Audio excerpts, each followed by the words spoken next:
ASG acknowledges with respect that the land we are on today is the traditional and ancestral homelands of the Kumeyaay Nation. We recognize the indigenous people as original stewards of this land and all their relatives within it.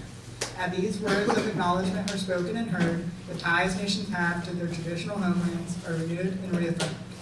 The second item on the agenda is a roll call. The clerk of the Senate will now take roll. Andrea Arvisu. Here. Zevin Atisha. Here. Jordan Bayon. Here. Anissa Beckett. Here. Jolie Beagle. Here. Brooke Cluster. Here. Jameson Daytalk. Present. Cassandra Diaz. Here. Lucas Diaz-Granados. Here. Angelica Goutman. Here. Lily Giovanelli. Valentina Guerrero. Proxy. Takaila Haymond. Here. Deborah Ilupeju. Here. Osasogie Ioha. Here. Margaret Jelsma. Here. Jonathan Martinez. Here. Alejandro Murillo. Here. Sean Paula. Emma Peters. Here. Valeria Rivera. Here. Amaya Rodriguez Ajis. Here. Maritza Santoyo. Here. Ava Serene. Here. Isabella Sevilla. Proxy.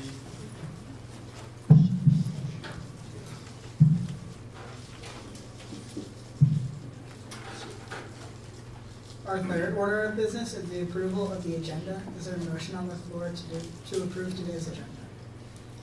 Senator Jonathan. I move to remove the item presentation discussion on the humanitarian aid campaign by the ASG Executive Board. I move to remove it. Second. There's a motion on the floor that has been seconded to remove the ASG humanitarian campaign presented by the ASG Executive Board. That has been seconded. Is there any discussion? There is no discussion. We'll now move to a vote. All those in favor, please raise your placards. All those opposed? Any abstention? Motion passes with the removal of that from the agenda. Now we do have to still approve today the rest of the agenda for the day.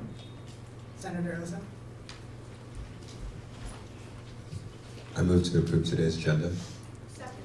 There's a motion on the floor that has been seconded to approve today's agenda. Is there any discussion? There's no discussion. We'll now move to a vote. All those in favor, please raise your placards.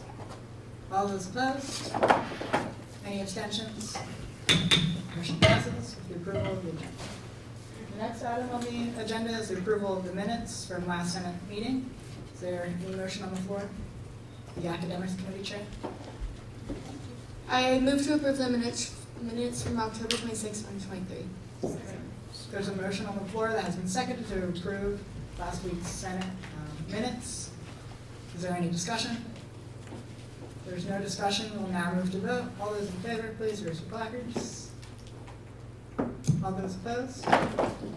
Any abstentions?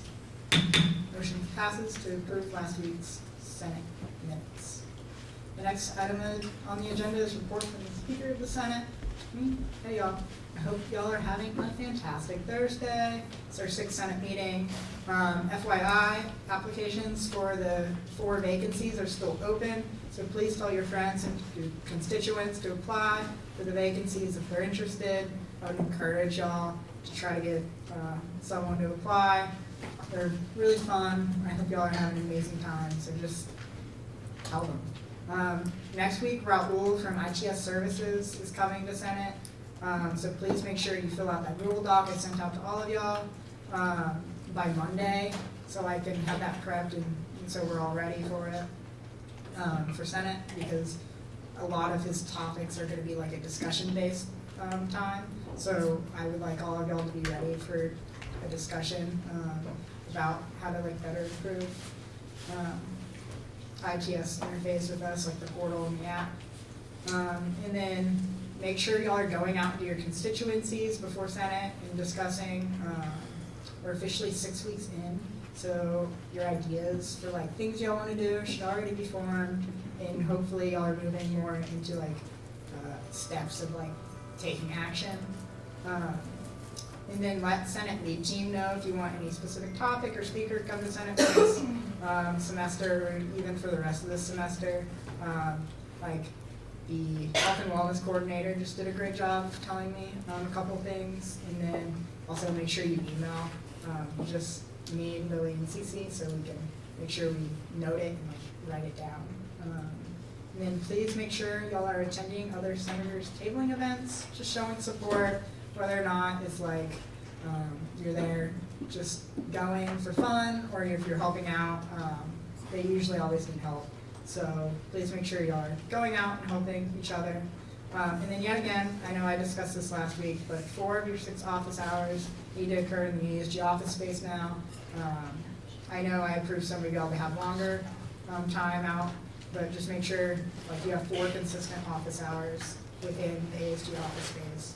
And then you can like move some weeks to like go out and do constituencies, but make sure y'all are having 4 consistent ones there. All right, next item on the agenda is reports from the Senate each. Happy Thursday, everyone. Sorry. So for Senate initiative funding requests, we've been reviewing those weekly. Congrats to Senator Jamison from Student Orgs and Senator Jordan from IDEA on their approved funding requests for tabling events. We have a little over $15,000 left in the fund, so just keep the awesome ideas and requests coming in. Just a couple reminders, try to keep technology usage during Senate to a minimum, especially when we have speakers. We want to make sure we're being respectful and engaged. And then as the speaker said, attending ASG tabling events.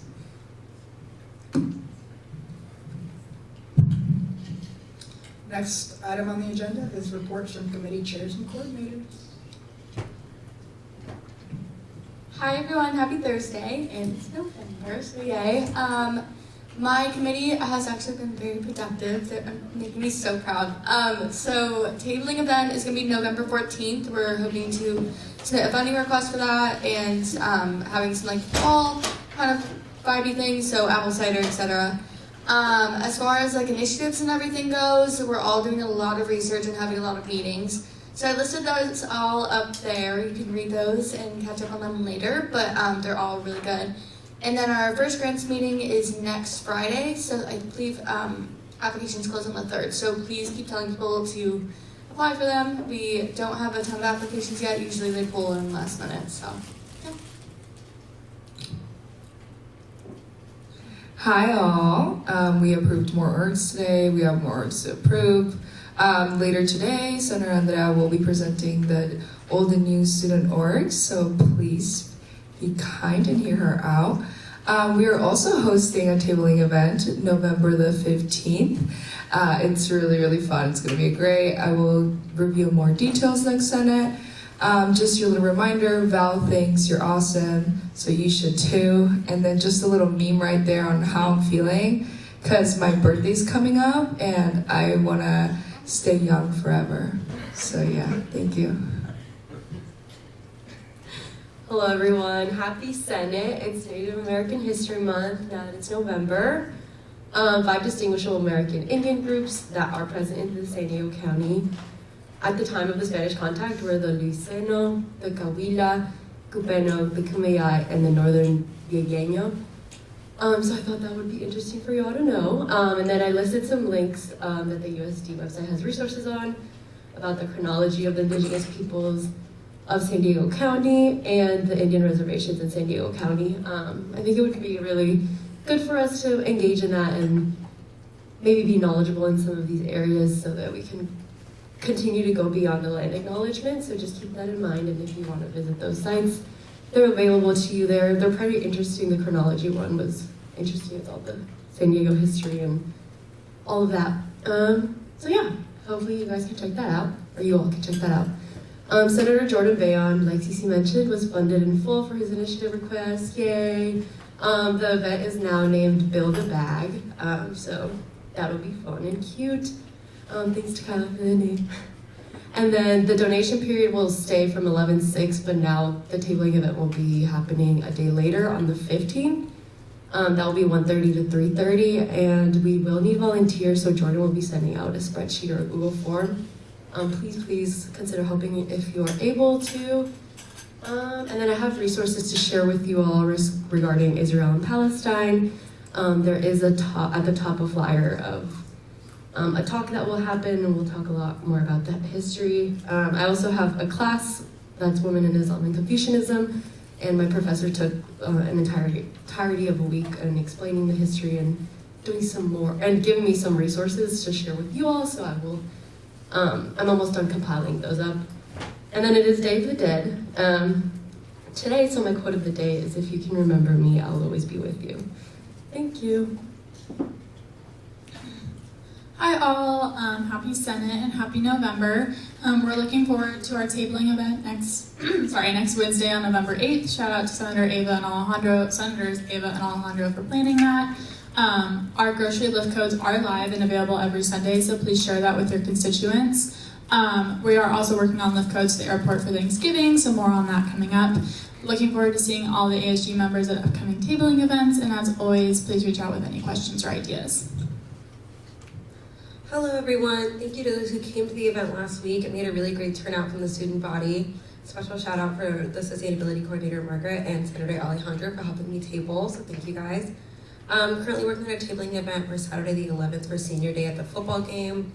And I'm looking for a few senators who'd be interested in being student liaison volunteers for the autism tree for the athletics events, and that would be with either men's or women's basketball, baseball, and hopefully softball. So I'll be sending out more information on those specifics, but just wanted to put that on your radar in case that's anything that anyone would be specifically interested in. And then the games for this week are on there. Hello guys, happy Senate. So we finally, our first finalized wellness equipment focus group is tomorrow. So that's super exciting. I met with Claire, Christopher, and Ann about implementing more Narcan training on campus. There's going to be a follow-up next week, and then potentially we're going to have Arthur Cummins present on Narcan and get us all trained and get us all some Narcan. That's going to be the pilot program. Then it's going to go to FSL, hopefully. That's November 30th, hopefully. Met with Claire about getting more student outreach for mental health resources. And then we have a finals week tabling for timely care coming up. I would love some help with some merch design for stickers or lanyards, so that'll hopefully get some more people to the table. And that last little point is a little bit wrong. I'm meeting with Sarah Diamond soon to discuss more options for student counseling, though I would love to meet with Martin. So that's it from me. All right, hello. So I'm currently working on planning the holiday sustainability fair.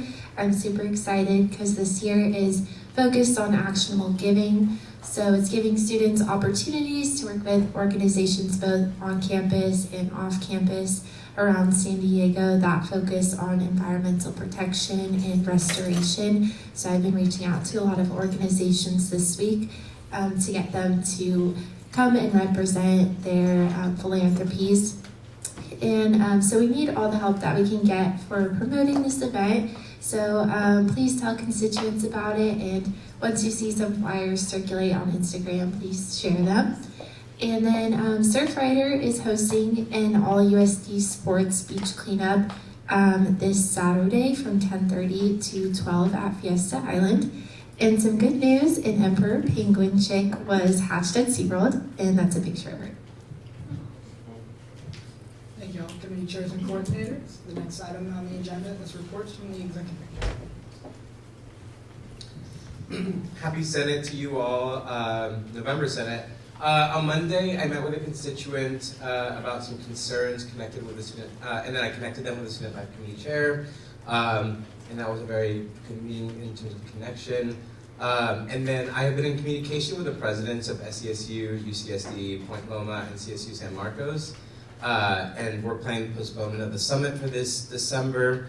But the conversation is going pretty well. We're just trying to hammer out the details amongst the 4 schools. I worked with the vice president and the IDEA committee chair this week to finish up our invitations for marginalized student org leaders and a luncheon that will be hopefully happening pretty soon.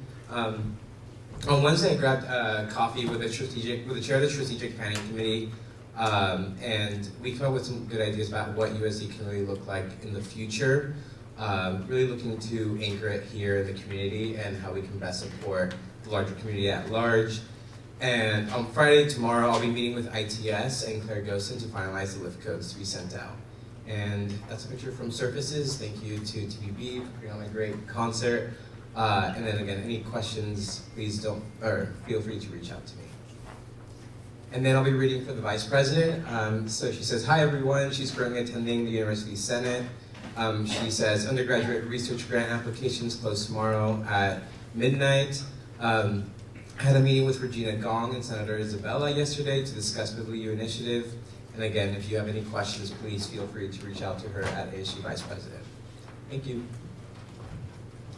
Hello everyone. So just quick shout out TBB Chair Marco and TBB for their hard work with Big Blue Bash and Homecoming. It was a blast. At Jewish Branch today, we had an ASGBC appeal at the branch meeting. Thank you to the controller Kayla for showing up super early. And then we started looking over the ASG Constitution to begin the amendment process. I know I've been saying that repeatedly. It's been a long process. I apologize.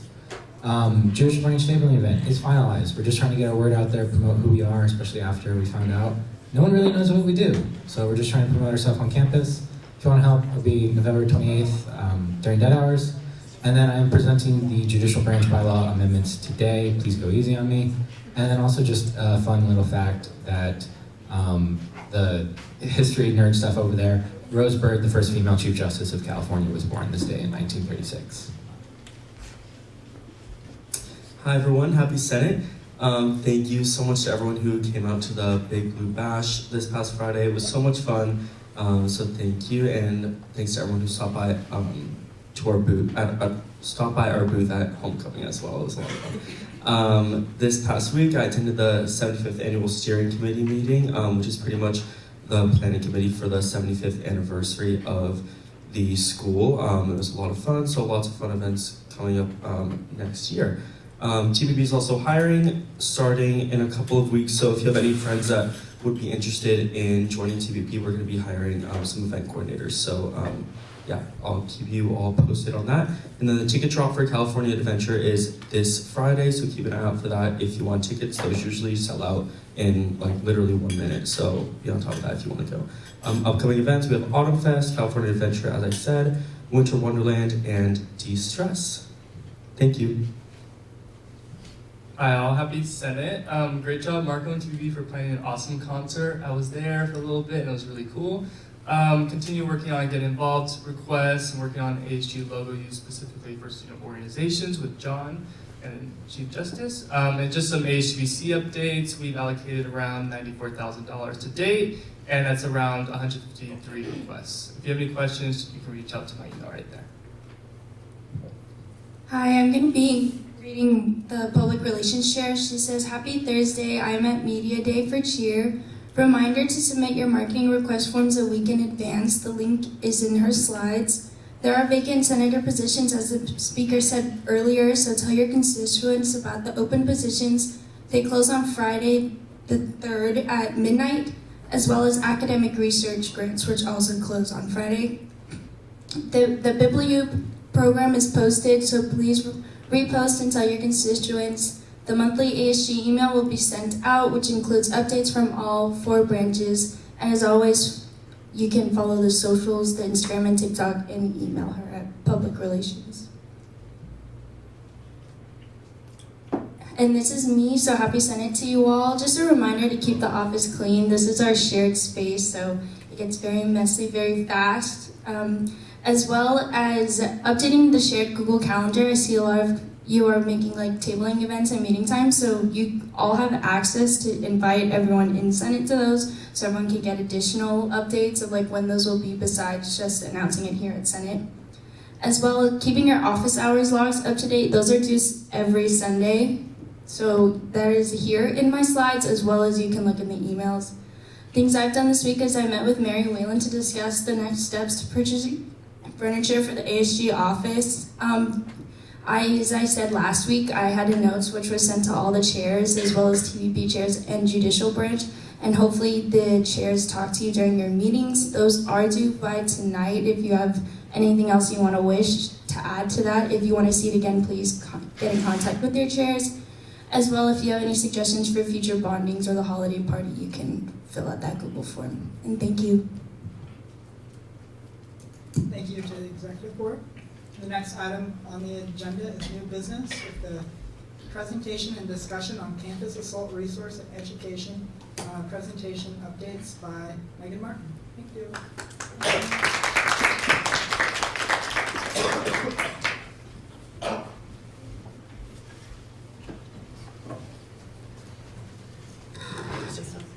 Okay, perfect. Hi everyone. Wow, y'all are legit. I walked in here and I was so impressed. And I'm new, so it's not because you shouldn't be impressed. Okay, so I'm going to give a quick presentation on campus assault resources and education. There are some changes this year that are new and different, and I'll highlight some of those, and then I'll obviously leave some space for questions at the end because I'm sure there will be some. But first and foremost, hi again. My name is Meg. I use she, her pronouns. I'm an associate therapist with dual licensure status, so for AMFT and APCC. I did hear someone state my name earlier. I'm happy to chat with any like therapy sort of stuff as well.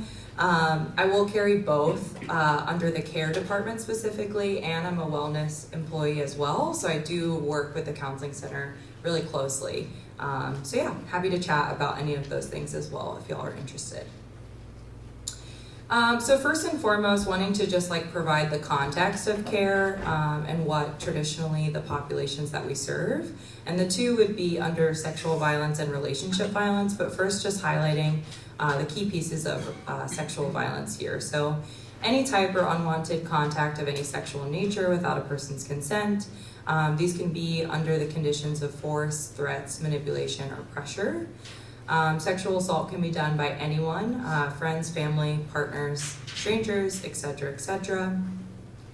Relationship violence, we're specifically looking at primarily power and control and how that power and control can be used over a current or former partner. It can be sexual in nature, financial, physical, emotional, cultural, spiritual, all of the above, and again, by current or former partners. So those would be the two area like umbrellas if we think of two umbrella terms, and then everything that falls under that can really vary, right? No one has to have a defined term for what specifically they want to come and talk about. Maybe if they're not even using sexual relationship violence, but just know that they want to talk to someone who specializes in this area, that is totally fine. Stalking comes into play with this too. Or just questions in terms of like a relationship that you might just be navigating or wanting support in.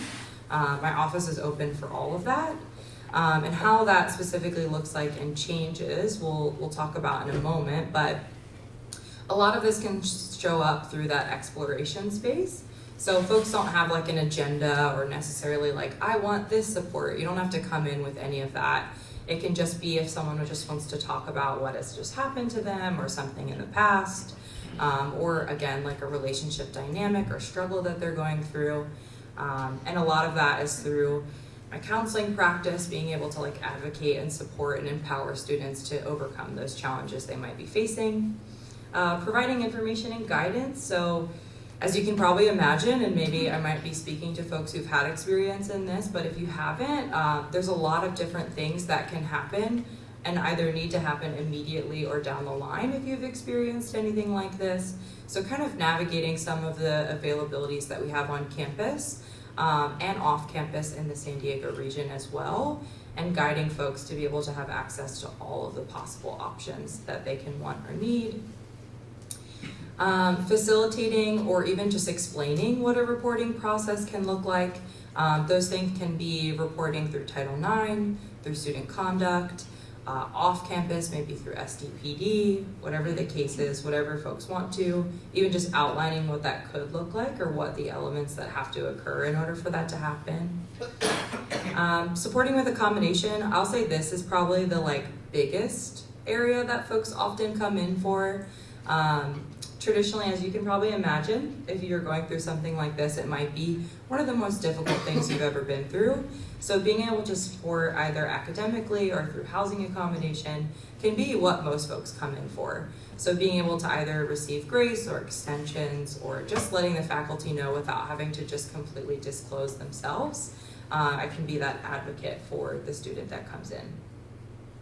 One of the biggest changes here that I'll really highlight, and even an invitation to write the number down if you don't have it already, is the wellness line. Last year and years prior, accessing care, you had to go through public safety in order to get access to an advocate. That has now changed.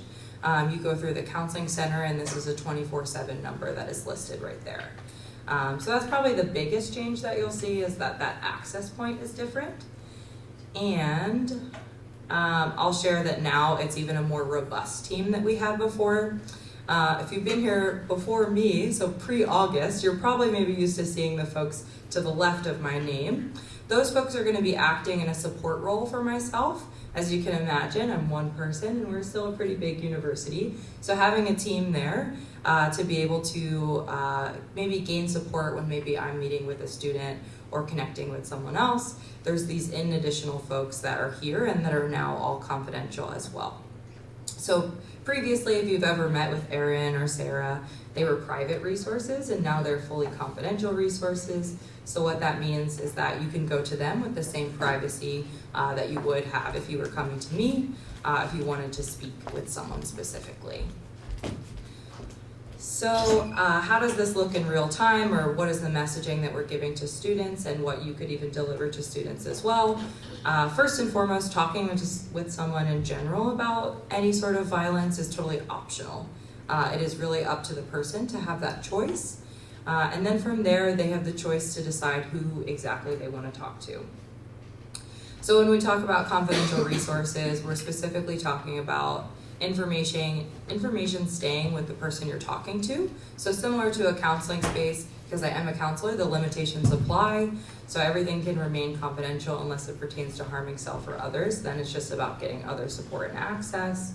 And within that window, you're looking at myself or anyone in the care advocate team, the counseling center, and then the full-time university ministry team. I think that's a really important asterisk to have knowledge on, that any of the part-time resident ministers follow along the private space, not the confidential space. But if we're talking about Father Mike, we're talking about the university ministry space, he would be a confidential resource. Also, shout out Father Mike, he's pretty cool.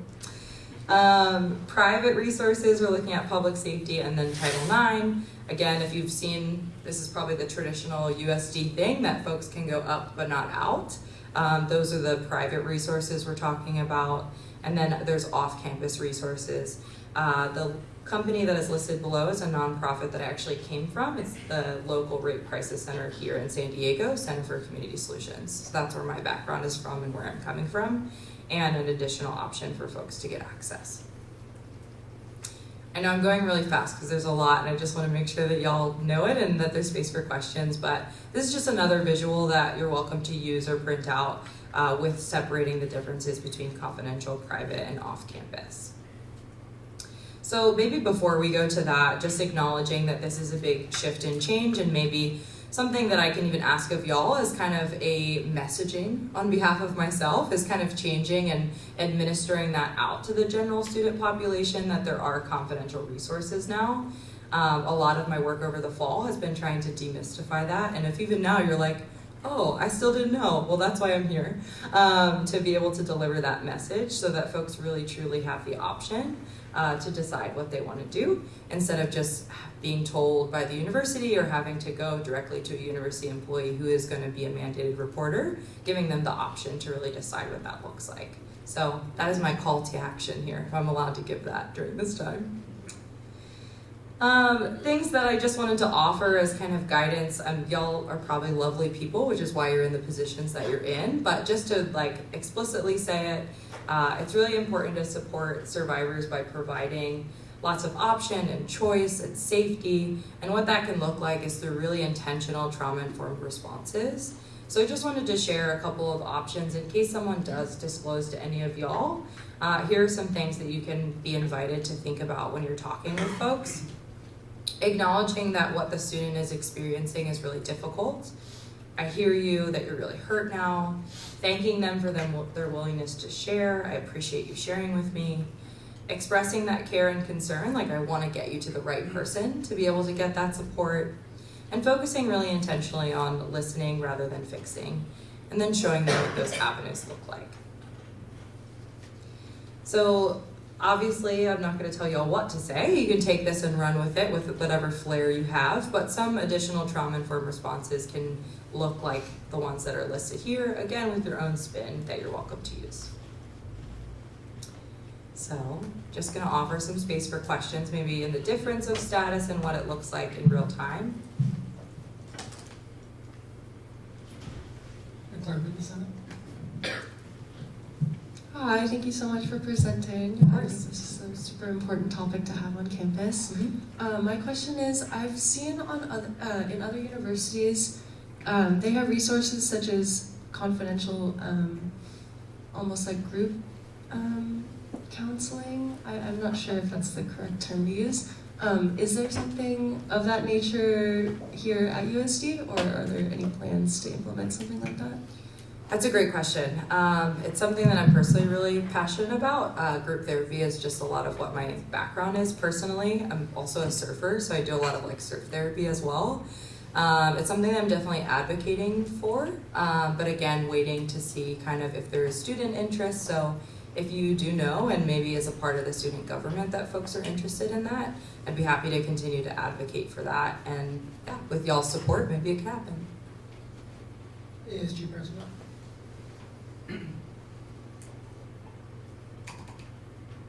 Thank you so much for coming. I really appreciated your presentation. So are those the only staff members, I guess, who are confidential, and then all the, like, I'm a little bit confused about the nuance, like, those are confidential compared to like mandated reporters on campus, right? Mm-hmm. And so what, so students who are looking to not have their information disclosed can come to those, it was 6, I think, that are confidential? And all the counselors. No, okay, thank you. Yeah, and the full-time ministry staff. Okay, thank you. But hey, I would love to build my team, so spread that around. Senator Rosa. I'm just having a hard time understanding what's the difference between like a counselor who's confidential versus one who's like private, or I thought all of them were confidential. All counselors are confidential. Yes. But like, what makes a counselor, what gives one a confidential? Where do you have to be referenced? Senator Rosa.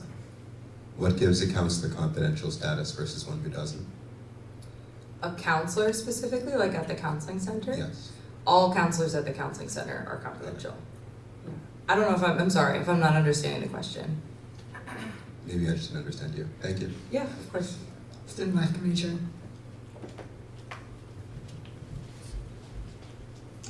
I think the question that I kind of gather from that, and one that I personally have, is what is the difference between being private or being confidential? I know that all the counselors are private, but I know you mentioned like the mandated reporters. Is that kind of the nuance different? Is the mandated to report versus just to keep it private, or? Yes, that would be the key difference, and that is all faculty, staff, student employees. I'm assuming y'all's status probably falls within that as well. Yeah. The health and wellness coordinator. Thank you so much for presenting. Hopefully now we can work together. But I'm not sure if you would be the one to answer this question, but with the new wellness center coming, would the care advocates and this whole system stay the same, or is there going to be some kind of adjustment or a new kind of center in the new wellness center for care advocates and confidential counselors? Yeah, great question. My understanding is that the care team will be moving to the wellness center. Whether, like, what the shifts will be in the hierarchy or that dynamic, I'm not sure. The athletics coordinator. Thank you so much for presenting. I think I'm wondering like what that support looks like. So say like somebody has now come to you, what are the, I guess, required steps that have to be taken if someone comes to you? And then also like what are the options that a student would have if they were to come in contact? Sure, yeah.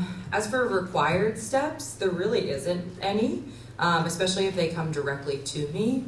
I would say the limitations to that would be if a faculty or a mandated reporter refers that student to me, that's when we have to involve Title IX due to those reporting mandates. But when students come directly to me, similar to like when you go see a therapist, there's no requirements necessarily. We can meet for as long as what folks want to and talk about all the plethora of options, and therapy included because I am a therapist as well, so yeah.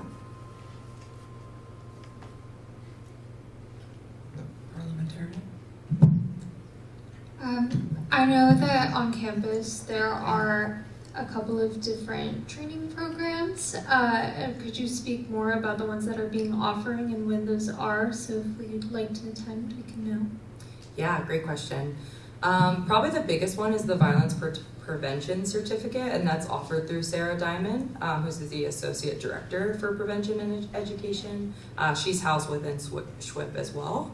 That is currently being offered actively right now, so the next one would be for the spring because it's currently almost completed. But that would probably be the closest one, and it's offered for undergraduates and graduates in 2 separate cohorts.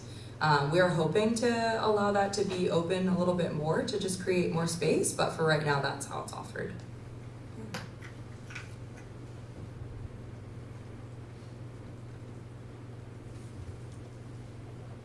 Chief Justice.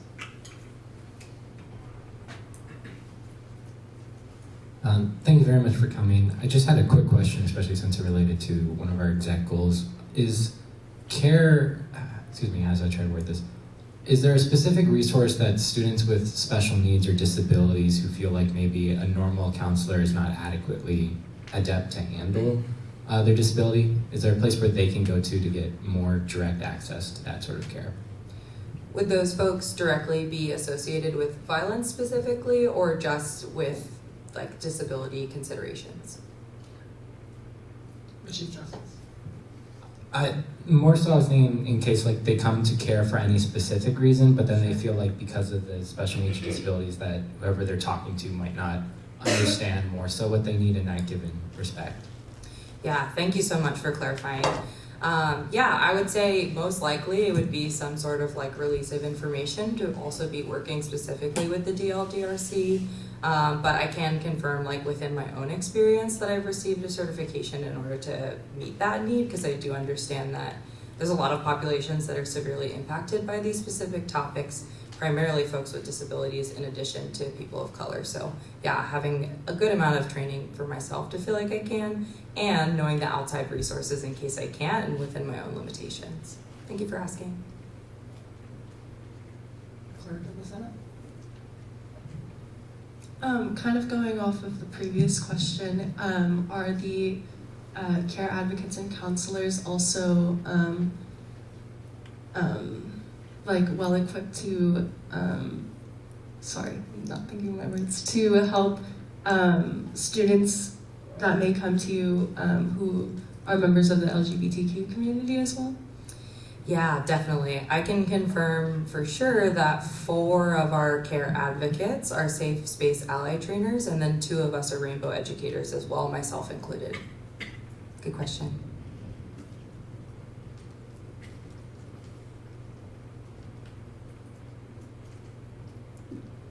Media Committee Chair. Hi, thank you for presenting. How are faculty being advised to share this information to their students, or are they being told like, oh, like maybe include this at the end of your syllabus, or how are they helping in the spreading of this information as well? Yeah, that's a really, really good question. That has been my efforts specifically over the last like month or so. So I have a ton of like informational brochures. So if you end up like meeting with a faculty specifically that hasn't received any of that, please reach out to me. But there's like very specific guidance, and I can send that over to y'all if that's helpful too, for faculty and staff and what their responsibilities are and how to support survivors. There's a couple of guides that I've made. And I've just been individually meeting with deans and faculty members and just spending a lot of my time creating community so that when the time comes and they do need that support, that I'm able to work with them. Great question. Health and Wellness Coordinator. Sorry, one last question. No, you're good.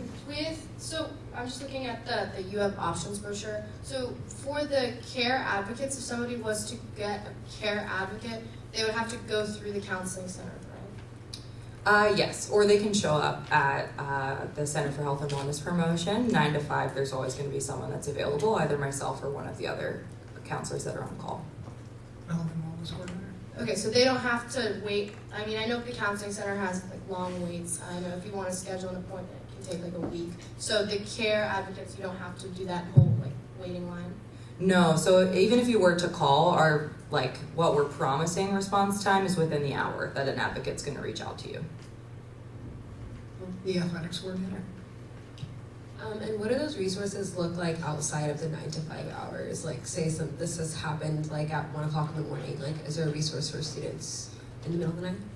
Yeah, great question. Now I wish I would have added, I have a little flow chart for real-time response. I wish I would have put it in there. But I'll verbalize it and let me know if there's any questions. But essentially the 9 to 5 follows that support system that I was talking about. So person calls the counseling center, they get directed to me. If I'm busy or working with another student, that's when one of these members get enacted to reach out to the student. When it's outside of working hours and on the weekends, we have Protocol, which is our system. When folks call the counseling center, they have 24-hour support to an on-call counselor who is trained to support in care-specific situations. And then there's a backup person to that who is an administrator and a counselor. So if maybe that first initial person needs that additional support, they can reach out to them, and then eventually all roads lead back to me. So those folks eventually report to me, and you'd probably get a call from me as well on that following Monday. The athletics coordinator. Sorry. Last question, I promise. No, take your time. I'm also just wondering, so if this person is going directly through the counseling center, through the care advocates, is there any, requirement that P-Safe or the police in general are contacted in any way, shape, or form, unless, of course, they decide to go through that channel? Not anymore, and unless they go through a faculty person. The difference would be if you go to a faculty person, then they are mandated to report, and it would just go to Title IX. But if they come straight to any of these beautiful people right here, not anymore. Confidential fully. Woo! Jen.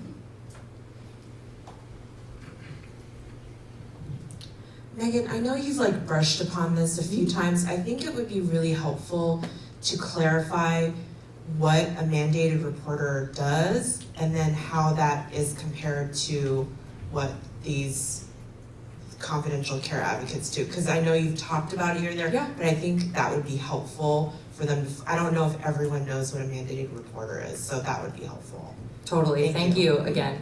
So mandated reporter / responsible employee / responsible leader, those will be the interchangeable terms that you'll hear most often. And basically what it means is within your employee contract, it is stated that you're one of those 3 things, and you would know if you are. It's very thoroughly trained through all of our student leaders mixed with our faculty and staff. And essentially what it means is, I know sometimes when we use these words, it feels like maybe red tape or sticky or uncomfortable, let's just call those into the conversation. But I think when we bring ourselves back to the ultimate goal, it's about getting the student resources. So why my position was added within that is to make sure that student can have the option and they're getting resources from the university, from a university employee without all of that extra sticky tape. But essentially if you hold this status, you're just required to tell someone, and that someone right now is myself in Title IX. And basically the end goal is just to get the student the resources that they need. And what that can look like is basically if a faculty does have to report, and what I tell faculty is it looks like a simple email with as much detail as the student told you. So that's why we train a lot of our faculty and staff to sort of pause the conversation. Those are our big buzzwords. To get the faculty, staff, responsible leader, whatever your case is, who holds this status, to pause before they share the entire story so that they have the choice before. Because as you know, this person is going to have to tell Title IX. So the less that they expel before they know or are aware of their status, then that student has more choice about what is told to the university. So again, we really train faculty, staff, responsible leaders to kind of pause the conversation. And y'all have heard it. Maybe when your friend has said to you, well, last weekend this thing happened. There's kind of these signals that happen that we try to teach the staff to hear, to sort of pause it before it turns into something else, so that the student ultimately has the most choice that they can in the most trauma-informed way that we can. Did that answer the question? Cool.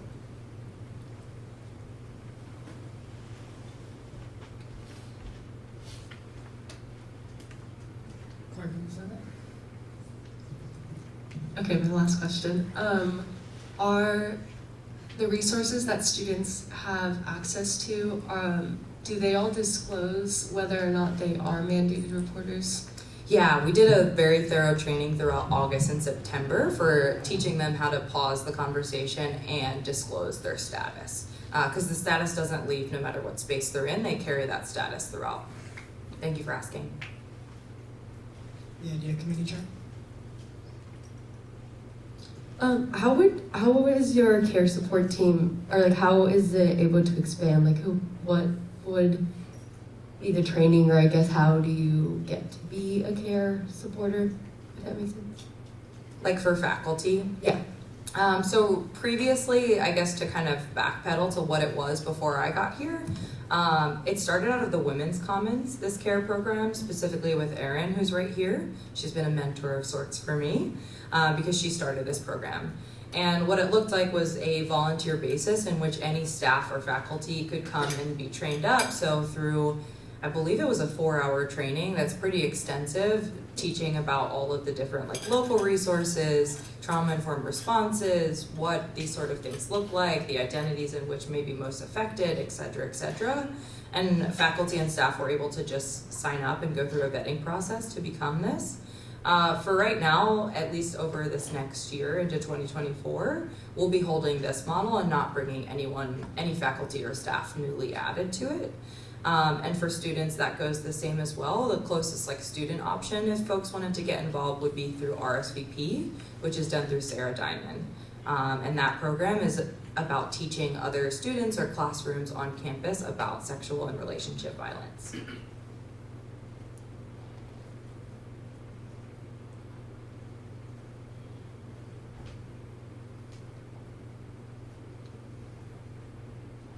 Any more questions?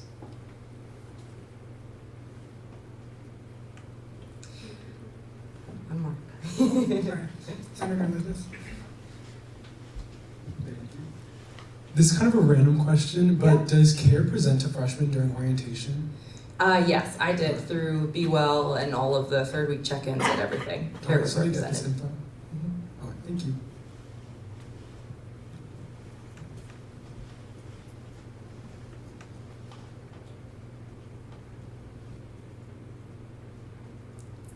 Y'all, those are some really good questions. I feel like I was on the hot seat today. I'm gonna go take a walk after this. Thank you so much, and just know like the conversation starts here, doesn't end here. If you have feedback, suggestions, thoughts, just anything, I'm so welcome to that. Y'all are really, I think, who should decide what the CARE program looks like, not even myself, as students and representatives of the student body. So please reach out. I'm super open and willing to listen and learn from y'all and hear any options or feedback that you have. Thank you. Thank you.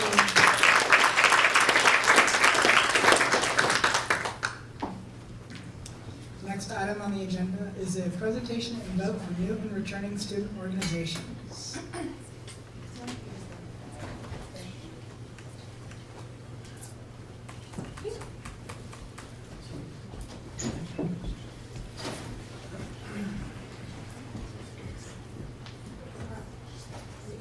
Hi, I'm going to present the new organizations. The first one is Torero AI. Their mission is to create a community for all majors to discuss and meet other peers interested in AI by creating seminars, workshops, and other things. Their purpose is to serve as a collaborative platform for students interested in artificial intelligence, machine learning, and data science. Next, we have a returning club. Their name is Social Justice Club. Their mission is to give tools to moderate and help people express their opinion, bring awareness and advocacy that provides justice for those whose voices have been silenced and neglected. And their purpose is bring awareness to global injustices and use our voices for those who can't. Then the Data Analytics Club, with mission of networking opportunities for those interested, connect students that are in different fields, anything connected to analytics, and also to help them find their own opportunities and have their own connection. And their purpose is to provide students with hands-on data analytics skills, exposures to different sectors of data analytics, and connect with professionals in the field. And lastly is Women's Water Polo. Their mission is to create not just a team, but a family, connections, view as an outlet, make this club as a mind break, meditation, and a space where members are gonna come in and see the club as a safe space and forget their struggles. And their purpose of this organization is to play, compete, and practice the sport of water polo. That's it. And now, thank you, and you can vote. Any questions?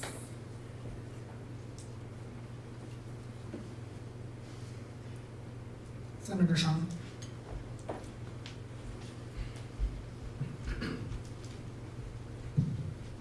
I move to approve all new and returning student organizations. There's a motion on the floor that has been seconded to approve all new and returning student organizations. Is there any discussion?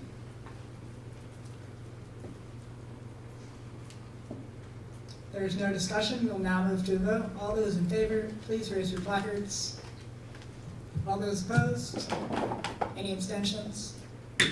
Motion passes with the approval of all new and returning student organizations. Thank you all. Thank you.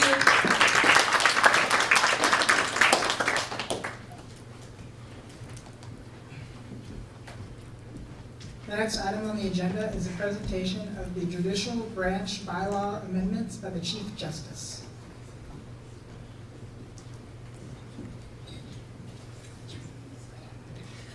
Real quick, let me just pull up the form.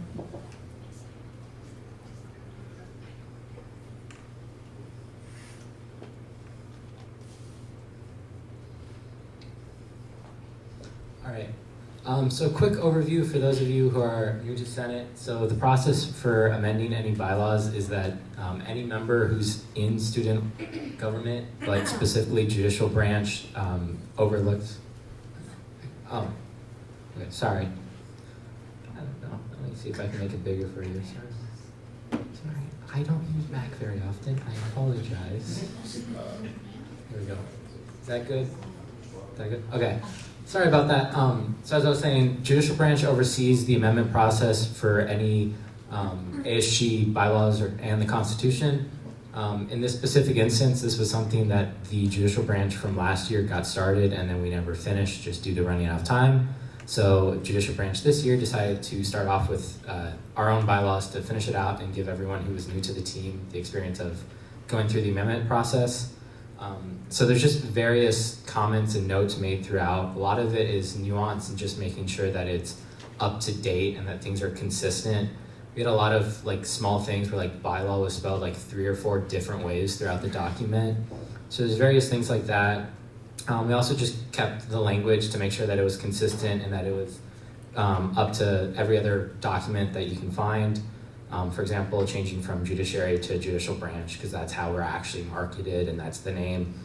The one big change that we sort of did do, and this was after deliberation, after going through the process of hiring Cole as our new associate justice, is that for the appointment process, we have to have one faculty member with expertise in Robert's rules. And everyone sort of agreed that that is kind of a headache and that it doesn't make a lot of sense since they're sort of just at that meeting. They're not even at the interviews a lot of times. So instead what we did was change it so that an ASG advisor will be present at the nomination committee as a non-voting member. Everyone else's roles still stay the same. Nothing else changes. We just made it so that it's not just a random faculty member. And then we did change some wording around just to make it sound a little more grammatically correct. Various changes such as that. Capitalize or decapitalize where needed for grammar. But overall, and you can take a look at this on your own document if you have it, just scroll through. But a lot of it, like I said, is nuances and various small changes. And then if you have any questions or comments regarding anything that we change, please let me know. We can discuss it right now. I do want to say that those of you who were here last year, you probably remember us coming in for 2 weeks doing amendments. For whatever reason, the judicial branch bylaws are different, where it's not present one week, then come in the following week for a vote. It is present and vote in the same week. As to why that is, I don't know, but that's what's stated. So if you vote to approve at the end of this meeting, we won't have to return. And then yeah, I can just keep scrolling through, and if you have any questions, please let me know if there's anything that catches your eye or ask why we changed this or anything.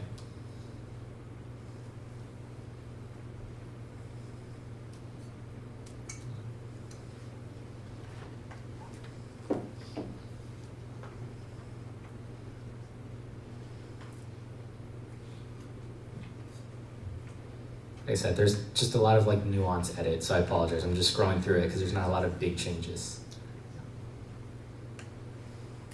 The Student Life Committee Chair.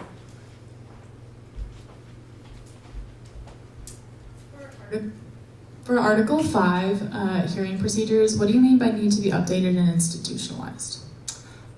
Really what we meant was the fact that we felt it was sort of, give me a second to like word my thoughts correctly here. It wasn't so much that it was out of date or anything, we just wanted to look at it because we felt a lot of it was like, oh, over here it's done one way, over here it's done another way, not specifically within these bylaws, but we made the comment when we were looking over it to see if any hearings were done differently and if we could try to make them similar processes. As we were editing this, we didn't really come up with a lot of things that needed to be changed, so kind of just there as a comment as we were like going through the page.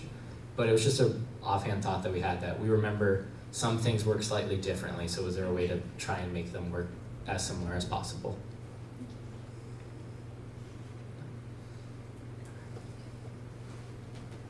ASG President.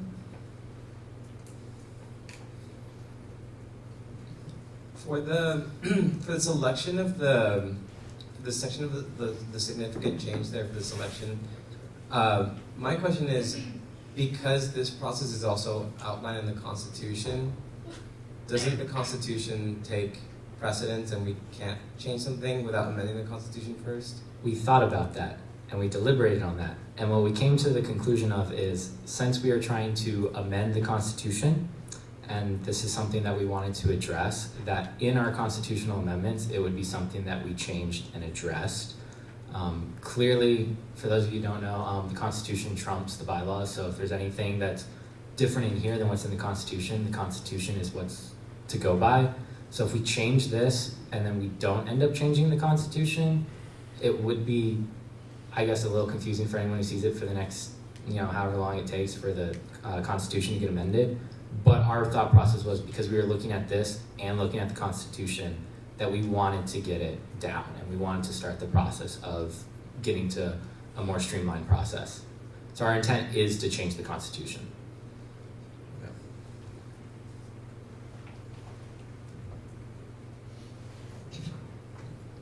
Let me scroll back to where I was. The Idea Committee Chair. For the questions that are throughout, like in the comments, should we just kind of like brush those over and then you're still working on that, or is that So what it was is, as we were doing the amendment process, some of us would come up with a question because we split it up by section. And so if one of us had a question or something that we didn't know, we wrote it off to the side as a note. And then we came back as the full team and discussed it. We just didn't get through like going through and clicking delete on all of them or like changing everything. So some of them, like this one here that says board question, some of that is just the fact that it was like, does it have to say board since we're, judicial branch, stuff like, it was like minor questions like that. So if it's something redundant like that, it's not a huge thing, but if there's a bigger question that you think is something that needs to be addressed, please bring it up, and I'm happy to discuss why we left it. The Idea Committee Chair. Yeah, I was mainly looking at, this was also a while ago, but the section 5 formal hearing procedure, page 16. I'm going to go back up to the top for those of you that are asking me to scroll, so give me 1 second to find which page this is. So you said 16, okay. This one here, the formal hearing process, or procedure, excuse me? Yeah, just like an example question of what I was wondering.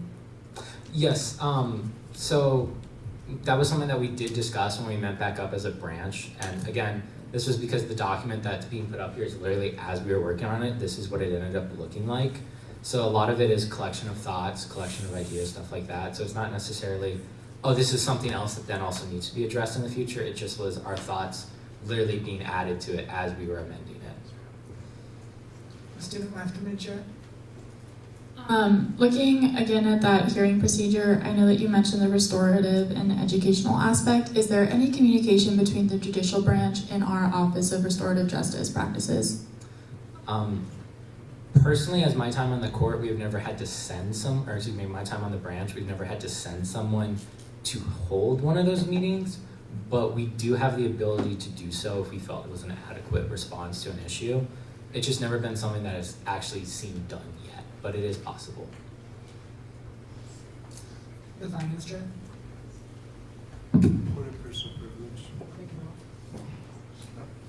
Okay. If you can scroll all the way down to the amendments of the bylaws, I know you said that you could vote on these bylaws today. I might have gotten that confused in hindsight, actually. I might have confused it with a different document. Let me check that, sorry. That'd be on me.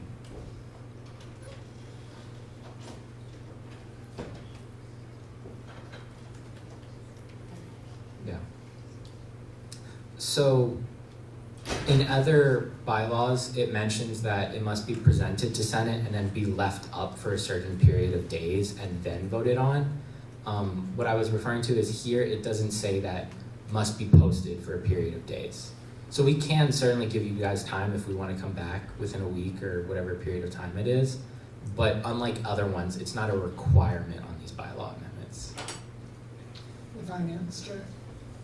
So I think just my question for this is like, do you want to have like more streamlined process for all bylaws for amendments? Because I feel like if we have different ones for each different bylaws, I feel like that doesn't make sense for at least the bylaws. So are you keeping with this, and if you change other bylaws, you'll change it to this method? Or what's your thoughts on that? I think that our thought process, and to be fair, because there's a few different bylaws that have slightly different procedures. Some of it is a matter of who posted it, how long it's up for, stuff like that. So there is slight differences scattered throughout. So our thought process was more so as long as it's clear and concise of it's made as a amendment, it goes to Senate, the vote is outlined in Senate. We weren't too conflicted on like, oh, do we have to come up with a time frame or do we have to figure out who posted it if it wasn't already written there. But in regards to other bylaws, we are aware that there are a few differences. So if that's something that you think we need to address, certainly more than willing to try and discuss it as the branch and come back and see if we can come up with something. ASG president. I know going back to I know that you discussed with the branch that you all would be looking at the Constitution at the same time as the amendments to this, to this bylaws and to the Constitution. Do you have a time frame for like the Constitution? Because I'm a little bit concerned about, because I've been on judicial branch before, and so amending the bylaws are hard in themselves, and the Constitution is slightly harder because you do need student body input, and so I'm just a little bit worried that these amendments would be done and the Constitution would still be standing as it currently is. Yeah. Our answer is sort of, we thought of the same thing, and the fact that this was something that we started last year and then didn't get around to finishing to this year. The Constitution is something that many judicial branches have talked about amending and then never gotten around to, in complete honesty. But the fact that it's been a hard-cut goal of ours since the beginning of the year, we're dedicated ourselves to making sure that the Constitution does get amended and does get updated. So we thought that if we update this, we will for sure get to it in the Constitution. And if the worst case scenario, it doesn't, the Constitution is still there and it would trump, which as someone who served on the branch now for 2 years, I realize it is kind of annoying to have the differences, but we're trying to get the process of getting these things updated. So in order for us to then have to come back to these bylaws after amending them this year, if we amend the Constitution and then there's a difference and we have to come back, either way we felt that we should just address it as it comes up, especially since we're dedicated to getting those Constitution amendments done. The Student Life Committee Chair.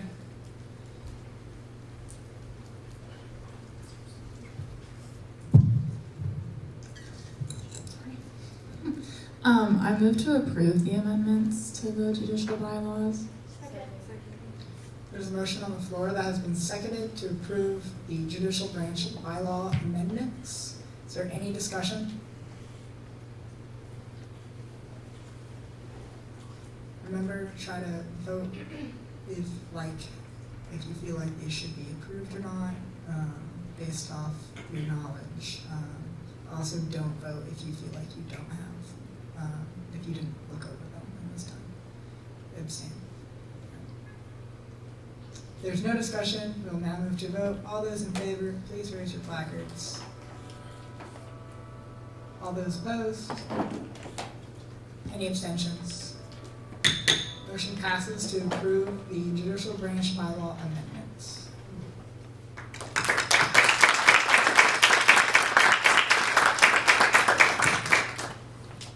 Okay. The last item on the agenda is the final business and hearing of the public. At this time, any senator may take from the table any motion previously laid on the table in the week before or present urgent business. Any member of the public may voice any concerns to the